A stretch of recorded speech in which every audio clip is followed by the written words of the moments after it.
Hi, this is my week 4 reflection. In this week's readings, there was a ton of information. First and foremost, in the first and second language information handout, I found it really interesting how the different stages of language development and how it developed no matter what your primary language was. It was neat to see the progression of how language developed during the first 4 years, and this really ties into something that I've heard for quite some time, and that is about how children need to be immersed in their home language for the first 5 years of their life, and in that time frame it's crucial to their being able to really develop their home or native language.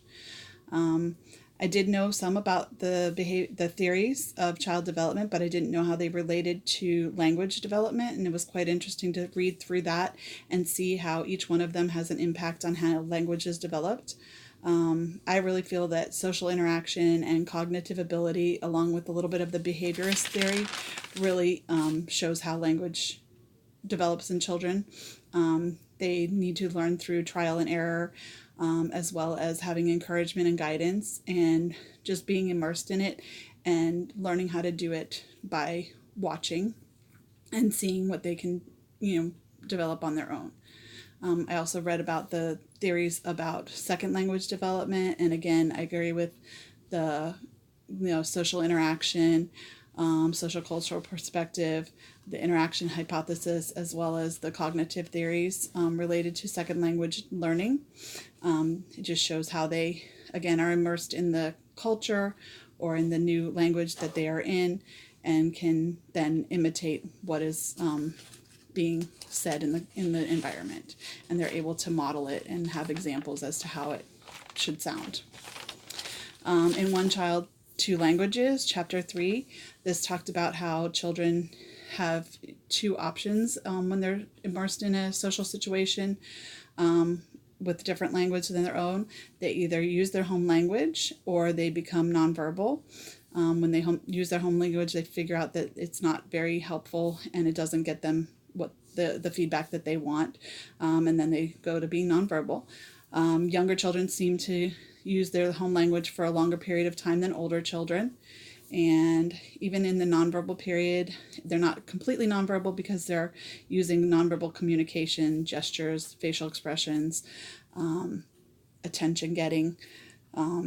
They're also doing requesting, protesting, and joking, which I thought was quite interesting to see that children still can have a laugh even though they don't understand each other through their verbal communication.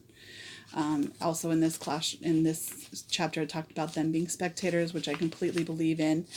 They are watching everything that goes on inside their classrooms or their settings to see how the new language is used. And then they use it to make sounds and experiment with the sounds and rehearse what they've heard in the classroom.